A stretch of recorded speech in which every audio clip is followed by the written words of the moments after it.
So, in the last 15 minutes, ito na, discuss na po tapusin natin itong discussion tungkol sa pangyayari sa Kongreso. Ngayon, nakikita natin na ang mga kongresista natin, maliwanag, meron na silang gustong panig pagdating sa economic provisions.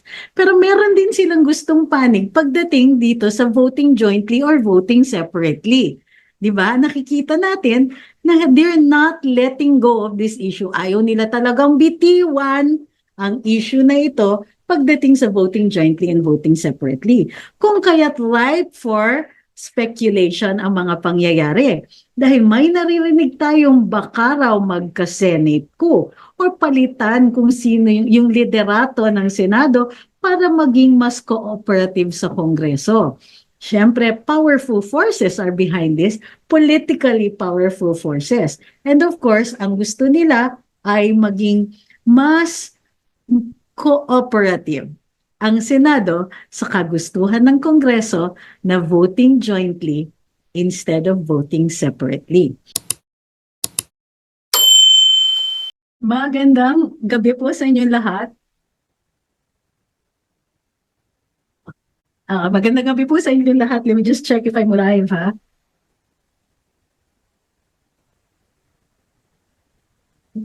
Ayun, sorry. Okay, magandang gabi po sa inyong lahat. Ako po si Trixie Cruz Angeles and this is Pugad Vloggers on DZRJ. As you know, this program is run by several of my friends and today I am your substitute teacher dahil wala po sila ngayong gabing to. Doc Ethel Pineda is currently busy and I have taken over her slot just for tonight. So I hope everybody enjoys this program and as much as I enjoy talking to everyone here. We will be monitoring your feedback via the YouTube and Facebook page.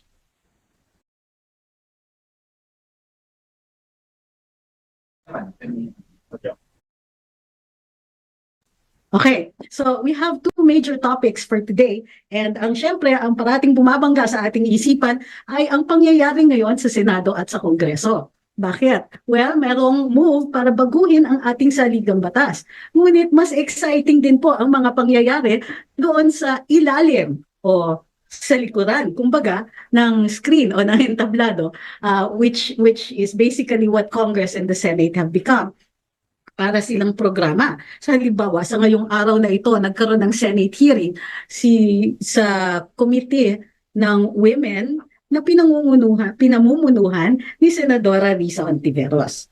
So babatiin ko lang po muna ang ating mga kasamahan. Hi kay Ma'am Sammy, hi kay Zepi, at kay Ma'am Roxanne, kay Ma'am Yolanda, magandang gabi po at mukhang dadagsain, sana dagsain ng ating mga followers sa Luminous ang ating comment section para masaya. Okay. I hope everybody is at home and enjoying themselves.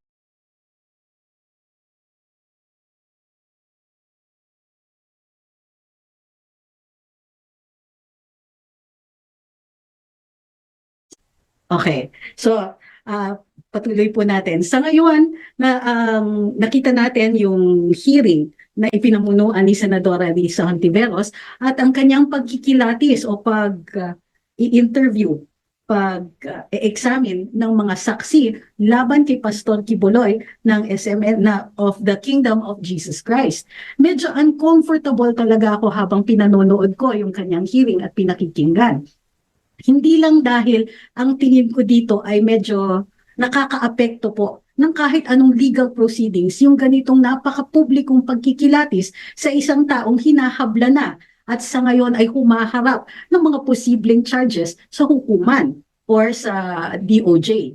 So, kamakailan in-announce po ng DOJ na sila po ay nag-charge o naghain ng mga reklamo sa hukuman tungkol kay Pastor Kibuloy.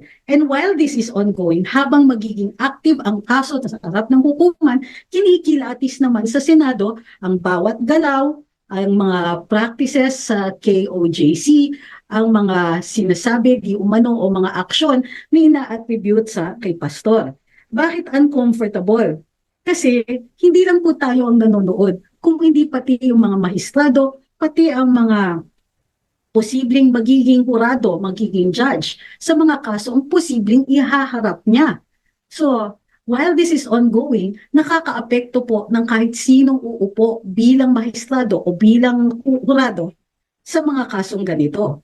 Hindi natin madidinay na na-affect ang mga tao sa mga napapanood nila, sa mga naririnig nila. Bukod pa dito, hindi naman po ito nakikita natin na fair dahil gumagawa na po ng konklusyon ang ating senadora habang nakikinig pa lang sa isang saksi. Di pa niya naririnig ang panig ng kabila. Pero habang naririnig yung mga saksi, ay mayroon na po siyang komentaryo na tila humuhusga na kay Pastor Kibuloy at sa KOJC. It's uncomfortable dahil nakikita naman natin na legal.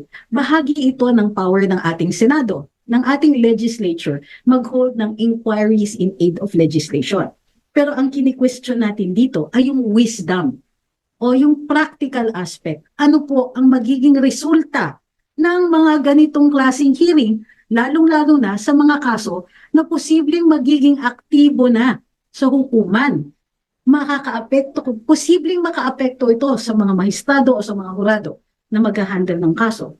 Makakaapekto sa mga posibleng magiging saksi na magdidepensa sa akusado. Nagkakaroon ng parang tinatawag nilang mob mentality. Nakikita natin na posibleng nag-create na sa isipan ng mga taong nanonood dun sa guilt ng taong kini-question pa lang in aid of legislation dito sa Senado. Hindi po bago ang problema na ito. Alam natin na kahit noon pa ay may ganitong conflict, kumbaga. Mayroong mga instances talaga na hinaharap ng ating Senado sa kanila ay mga akusado o mga witnesses sa mga kasong nando na nakaharap na sa hukuman. Hindi natin maayos ito dahil garantisado ng ating saligang batas yung power ng Kongreso o ng legislature na mag-hold ng ganitong investigasyon dahil kailangan nila ang impormasyon para gumawa ng batas. Gayunpaman, parang hindi nakakatuwa or kadalasan nararamdaman natin na ang tunay na apektado dito ay yung sistema natin, ang sistema ng ating hustisya. Hi kay Ma'am Eunice.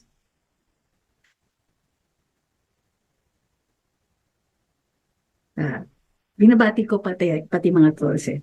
So, para dun sa hi kay Ma'am Yolanda, kay Bernie Rivera, kay Daffy Vance, at kay Maribel Spilok, at kay Laluce Sole, Imelda Martin, Odi Gutierrez, Esmeralda Malonzo, dahil nanonood. Maraming salamat po sa pagpapapanood. So ngayon, whether yung sinasabi dito, minsan kasi, ay ang daming ebidensya. Ang mga saksi na humaharap sa ating Senado at yung mga ebidensya like documents that are presented dito sa mga inquiries in aid of legislation ay posibleng the same sa hukuman pero posible ring magkaiba. May mga ebidensya na posibleng hindi tatanggapin ng hurado dahil labag ito dun sa rules of evidence. May mga ebidensya din na hindi pa nakikita. Halimbawa, hindi nakikita din ang ebidensya para sa defense. Ang nakikita pa lang po natin ngayon ay yung ebidensya na posibleng magamit ng prosecution, which means it's only one side.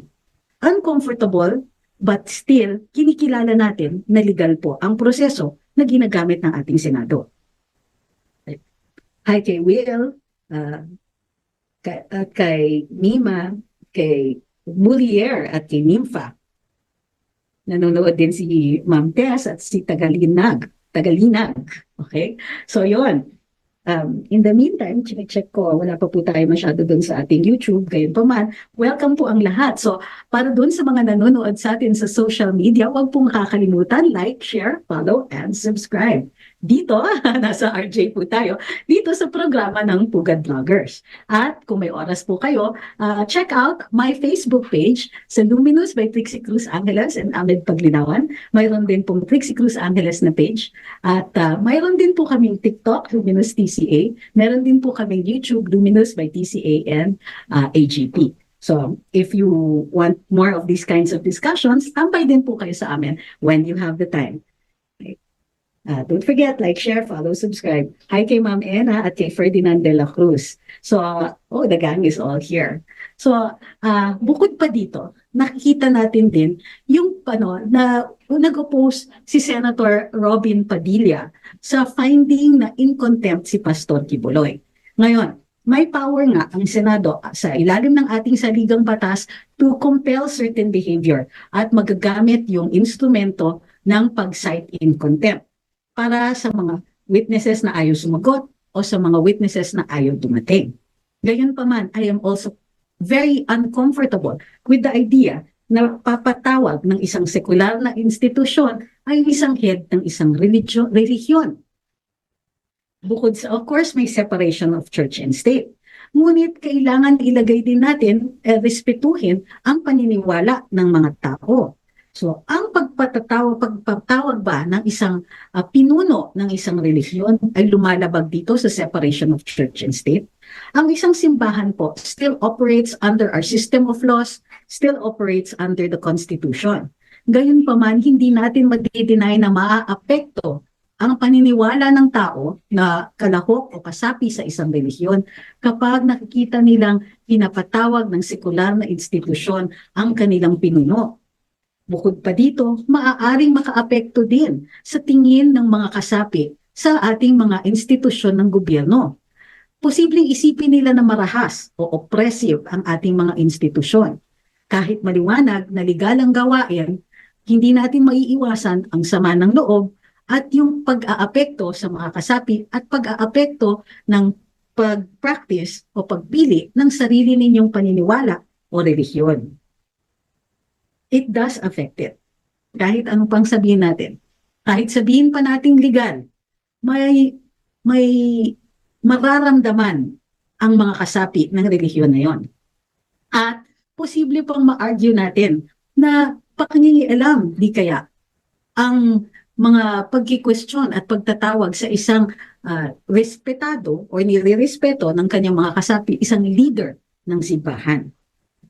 Iniisip ko parati, paano kung ang Santo Papa, kung andito siya sa Pilipinas, ay ipatawag? Paano kung yung mga pinuno ng ibang mga relihiyon na nire-respeto niyo naman? So, dahil ba ito ay Kingdom of Jesus Christ, naiisip ninyong kaya ninyong ipatawag ang pinuno nito? Naiintindihan ko na mayroon silang gustong gawin ng mga batas o i-review ng mga batas at nire-respeto natin ang kagustuhan ng Senadong eksaminin ang mga batas na ito.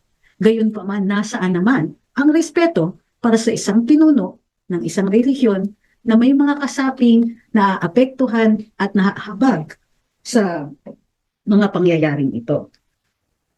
Ay, magandang gabi kay Bisdak Raider at saka kay Marnel, Ma'am Tess, and Ma'am Emma. Nanonood po sila sa YouTube ng DZRJ. Kumusta naman ang mga nakikinig sa atin sa radyo? Galaw niyo po yung baso. I don't know how. Pero pwede po kayong manood sa aming YouTube channel at saka sa Facebook para makita rin po namin yung inyong feedback. Magandang gabi kay Arnold, kay Molier, kay Ogie, kay Elmonts. Okay. And finally, kung ang punto dito ay kailangan ng impormasyon para ma-review ang mga batas, necessary pa po bang marinig o ipapunta ang isang leader ng isang relihiyon? Hindi ba enough na makausap ang mga ministro nito o iba pang mga opisyales? Kailangan bang umabot sa ganitong punto na magkakaroon ng clash between yung ideas ng isang relihiyon at ang sekular na institusyon katulad ng Senado? Hi kay Larry Lynn, kay Ma'am Eden, at kay Leo J. Magandang gabi po sa inyong lahat. So, maraming salamat, ang daming sumasali sa atin ngayon dito sa ating mga social media. Para doon naman sa mga nakikinig sa atin sa radyo, I hope you are having a good evening. At bigyan nyo naman po kami ng feedback kung gusto niyo yung ganitong klaseng mga diskusyon that they have regularly here on Pugad Vloggers. Alam niyo naman. So, bukod pa dito, so habang nayayanig din ang Senado sa ganitong hearing, ganitong pagdidinig, nayayanig din po ang Kongreso at Senado sa kanilang mga diskusyon sa pagbabago ng saligang batas.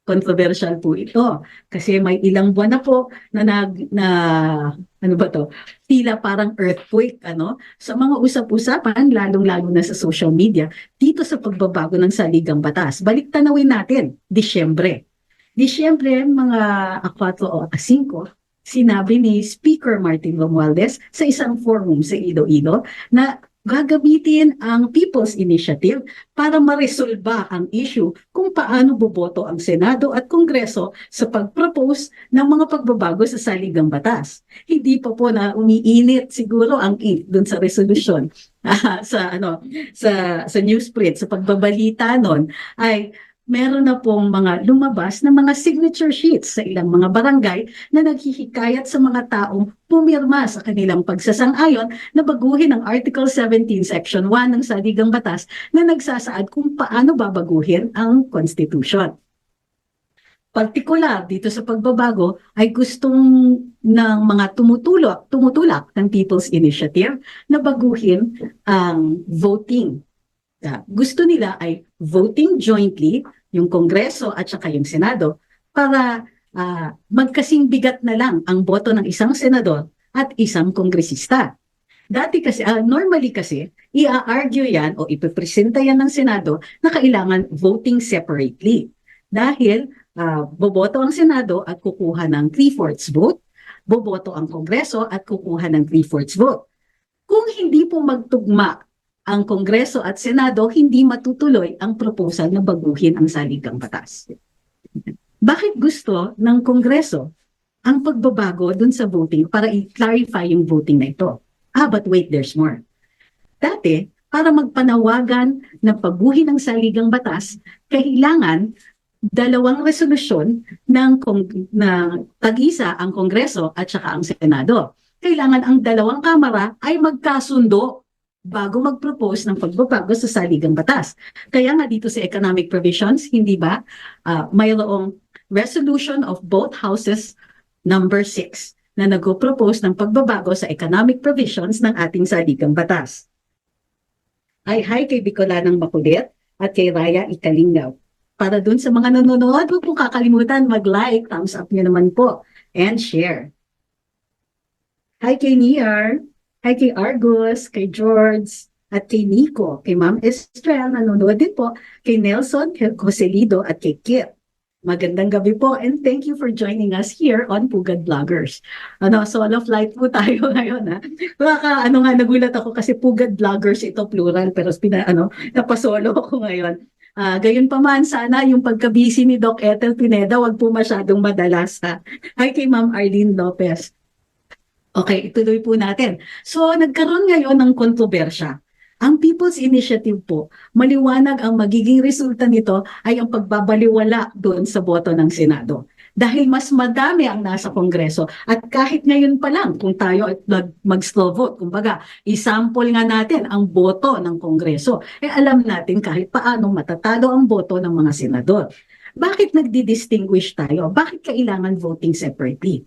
Ayon sa ilang mga dalubhasa na nagbigay ng saksi sa harap ng Senado, sa komite ni Senadora Amy Marcos, sinasabi nila ang voting kung ang pagboto sa ordinaryong batas ay hiwalay, bumoboto muna ang Kongreso bago bumoto ang Senado sa kanilang version ng bill, bakit sa saligang batas kailangan baguhin?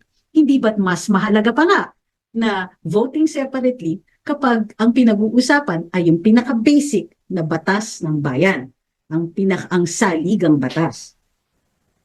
Hi kay Joey Yap at kay Carbonate. Say Sarah Carbonate pala. Magandang gabi po sa inyong lahat. Like and share po. Okay. Oy, lalong-lalo na para dun sa mga nanonood sa YouTube. So ngayon, ang nangyari ay dahil controversial talaga itong People's Initiative na dinala ni Senator Mig Zubiri ang issue sa ating Pangulo at sinabi ng Pangulo, sige, kayong dalawa, magkasundo na lang kayo. Tama na yung People's Initiative, i-concentrate na lang tayo doon sa economic provisions. Hindi pa rin ako sang-ayon, pero mamaya na natin pag-usapan yan. Umuo naman ang 2 Pangulo ng mga Kamara, ngunit tumuloy-tuloy pa rin ang People's Initiative. Ngayon, sa mga diskusyon at niraratsada ngayon sa Kongreso tuloy-tuloy po ang diskusyon sa Kongreso at take note, 3 beses, 1 linggo sila nag-hearing. Kasipag talaga, no? Napakasipag dahil normally wala namang session kapag Friday, laking himala. May session kapag Friday para pag-usapan ang pagbabago sa saligang batas. Pero saan po nagtatagal ang mga diskusyon? Saan po ba talaga nagtagal? Payat maya ay binibring up ng mga kongresista ang voting separately. Itong issue na nandun, coincidentally, sa proposals ng People's Initiative. Ay, nako. Kanina pinakinggan ko saglit. At nandun naman po sila sa ngayon sa economic provisions. Mukhang mayroon talaga silang, mayroon na silang conclusion, kumbaga. Hindi ko nga naiintindihan kung bakit naghihiring-hiring pa at nag-iimbita pa sila ng mga saksi na binabaliwala naman po nila kapag hindi sang-ayon sa kanilang opinyon. Nanood po ako yun sa Kongreso. Partikular na nung pinag-uusapan kung bakit, kung yung sinasabi ng ilan sa mga dalubhasa na tayo nga po ang pinakamaluwag pagdating sa mga nationalist restrictions. Sabi nung mga nag-research at gumawa ng conclusion na ito, 2 po ang tinignan nilang aspeto ng problema. Una, yung mga batas, yung saligang batas, particular na doon, at yung mga ibang batas na nagko-contribute din dito. Halimbawa, yung bagong Public Service Act. Di ba? Kakabago lang nito last year. Kasama na rin po dyan ang mga executive orders such as but not limited to doon sa nilalabas with every administration na tinatawag na negative list. Bukod pa dyan, tinignan din nila yung isang aspeto na hindi po law-related. Kumbaga, posibleng practice or other reasons kung bakit maluwag ang pagtatanggap natin ng foreign direct investments o mga ibang factors na nakakaapekto sa pagpasok ng foreign direct investments. Pinakamaluwag tayo sa aspeto ng batas. Ngunit pag tinignan natin, ang nakikita natin po ay sinabi ng kongresista na siyang nagtatanong dun sa saksi. Huwag na natin pag-usapan ang ibang mga factors na yon. Dun lang po tayo sa batas. Well, nakarinig naman sila na doon sa batas, maluwag nga tayo as compared doon sa ibang mga bansa kung saan ang daming restrictions. Ang batas naman nila ay maliwanag na maraming pwedeng mag-invest kahit saang bansa galing, ngunit in practice ay napakahigpit pa rin pala sa mga foreign direct investments. Hindi na po masyadong nakapag-explain doon sa napanood ko tungkol doon sa ibang mga factors na yon. Dahil gusto talagang pag-usapan lang ay yung batas. Ang ikinalulungkot ko ay yung pagbanggit ng kaso ng FedEx dito sa Pilipinas na umalis dati, na nagginawa tayong hub dati, umalis at pumalik in 2021. Okay, ngayon ginawa na naman po tayong hub ng FedEx. At sinasite na mayroon daw desisyon ang Corte de Apelacion o Court of Appeals na nagsasabing foreign na company ito at dapat subject doon sa constitutional requirements. Tinignan ko po pansamantala yung batas, yung kaso na yon at tila hindi on point. Pag-uusapan ko po uli ito at a later time. Parang ang concern ko ay pinagsasaksi ang isang hindi abogado tungkol sa isang batas. So, yun yung pinoproblema ko dito sa Kongreso habang dinidiscuss nila ang pagbabago sa economic provisions ay, sabagay, tao lang naman sila, ay tila may panig na dun sa pagtatanong. Tila mayroon na silang gusto pero ginagamit na lang yung proseso para masabing may proseso at kinilatis nila ang proposed pagbabago dito sa saligang batas at mayroon silang maipapakita. Hindi po makakatulong sa kanila yan kapag humarap na sa hukuman at kinwestiyon ito sa hukuman for whatever reasons. Salamat. Ako naman ang mga komento ninyo. Sabi ni Lioge, kaisa po ako to support kay Pastor Kibuloy. Hi kay Joey Yap Sirera. Hi kay Julius. Kay Let. Sabi niya, buongiorno. Kay kaloka ako, hi rin kay Ogie Batangoy na nagsasabing dami naming natututunan. Sabi ni Margos, yes, marahas daw ang dating ni Senator Risa. So, yun nga po yung napansin na, hindi naman sa marahas, kasi how do you call this, malumanay naman po magsalita si Senadora. Gayon pa man, parang masyado siyang, well, hindi siya, no, yung institusyon, ay masyadong nakikialam sa isang relisyon at nasa na po ang pagpoprotekta ng karapatan maniwala o makisapi sa kung anumang kung anumang relihiyon ang ninanais. Kay Ma'am Rose at kay Salvatore. So ngayon, abala nga ang Kongreso at Senado sa pagdidiscuss sa economic provisions. Ngunit nakikita din po natin at marami nang lumalabas na balita, quote-unquote, o mga sinasabi na hindi masaya ang Kongreso dito lang sa pagkikilatis ng economic provisions. Maya't maya inuulit nila na pero paano tayo magboboto pagkatapos nito? Hindi ko alam kung bakit nila pinoproblema yon. Maliwanag naman na hindi naman sila nagkakalayo masyado sa pakay ng Senado pagdating dito sa economic provisions. Magkasalungat lang sila doon pagdating doon sa voting jointly or voting separately na gusto nilang baguhin sa Article 17 ng Constitution. Hi kay Tommy G at saka kay Elmons at kay Ma'am Rose. Okay po ba tayo dyan? Hi! Hi kay Joaquin Sagado, kay Midori Kawawa, kay Rain24, kay Ma'am Alma Lambrex. Magandang gabi po sa inyong lahat. Huwag kalimutan mag-like, share, follow, and subscribe ha. Lalong-lalong kahit wala ako dito sa Pugad Vloggers, sunod din po kayo. Mag-like, share, follow, and subscribe din po sa Pugad Vloggers. Masaya po. Enjoy na enjoy. I'm sure mag-enjoy kayo kay Mark, kay Doc Ethel, kay Attorney Darwin, kay Attorney Tom, sino pa ba? Kay Sir Van Ibiernas, kay Tentay. Meron ba akong nakalimutan? So, yun mga yon.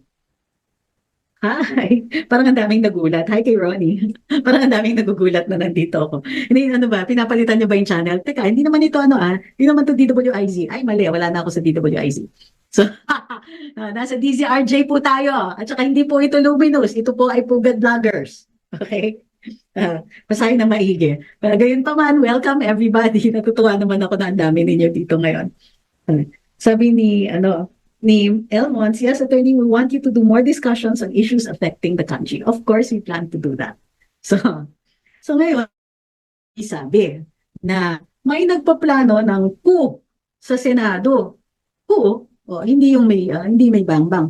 Yung baka daw paguhin ang liderato ng Senado kasi hindi sang-ayon nga doon sa kagustuhan ng Kongreso. Medyo may problema ako doon. Kasi ang pagkaintindi ko, syempre lahat ng mga senador apektado, bakit naman papanig ang Senado doon sa kagustuhan ng Kongreso, ng House, pagdating doon sa voting? Kumbaga, i-water down nila yung mga boto ng Senado at mababaliwala yung bicameral nature ng ating legislature. So, parang, wow, kalabo naman. Papalitan niyo yung Senate President dahil hindi ninyo kasundo pagdating dun sa voting jointly, voting separately. Buti kung mapasang ayunan ng ibang mga... Okay. Are we back? Okay, maganda. So we're back. Thank you very much for staying with us. Pasensya na po.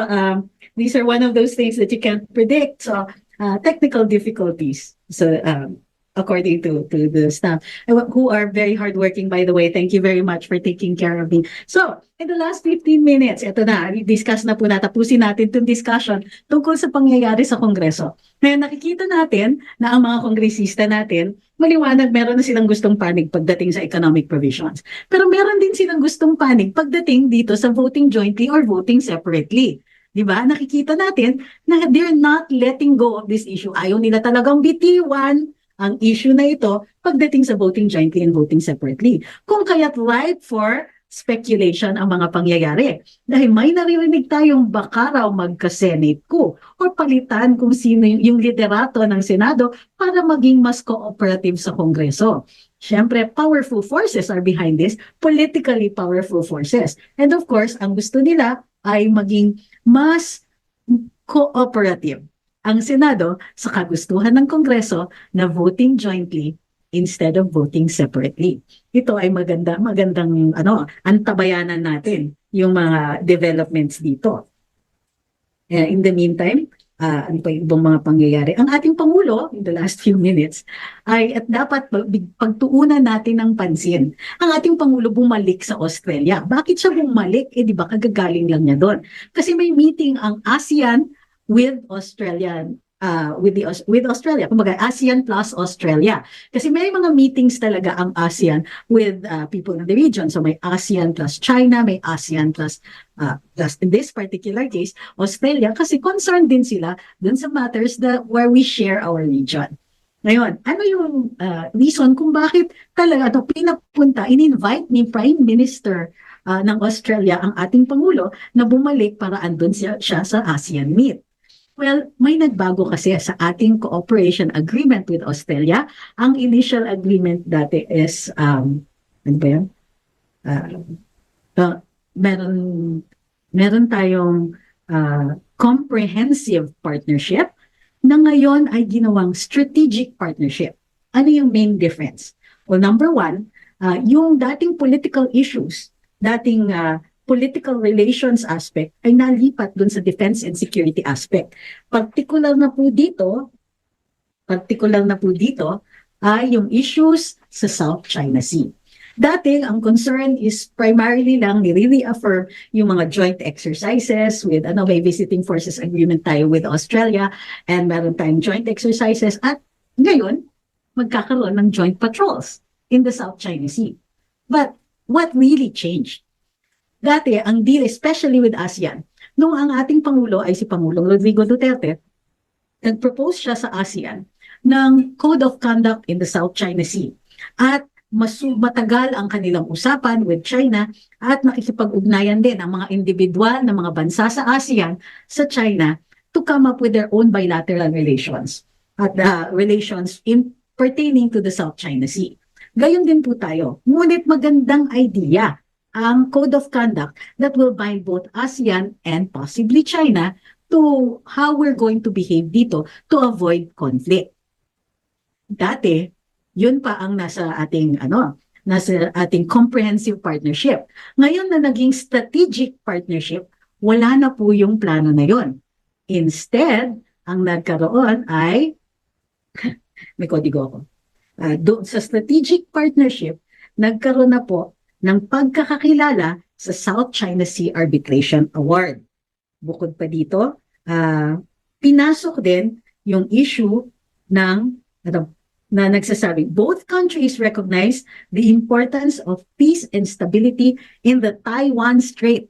Ito po ang hotspot ngayon, lalong-lalo na sa conflict between the US and China. Well, not just the US, kasama damay-damay na dyan, UK, Australia, and so on. May issues sila tungkol sa Taiwan Strait at syempre ang pagkakakilala doon sa gobyerno nito. Ngayon, alam natin na the US backs Taiwan. And samantalang sa atin, may one China policy tayo. China lang po ang ating kinikilala. Pero parang hindi bumalik, hindi binawi ng ating Pangulo nung recently, kinongratulate niya yung bagong leader ng Taiwan, kahit na nagprotesta ang China at pinaalala na may one China policy tayo. So, sabi ko parang portent of things to come. May mga dadating na pangyayari dito na dapat inaantabayanan natin. At another thing that happened is ito na nga. So, bahagi ng ating agreement with Australia ay ang pagkakakilala doon sa security issues, the importance of peace and stability across the Taiwan Strait. At in turn, kinilala din ng Australia ang South China Sea, yung arbitral award, South China Sea Arbitration Award of July 12, 2016. At sinasabing it is legal and binding on both parties and calls on both parties to abide by the award. Anong ibig sabihin nito? This is like a red flag being waved in front of China. Sanay tayo.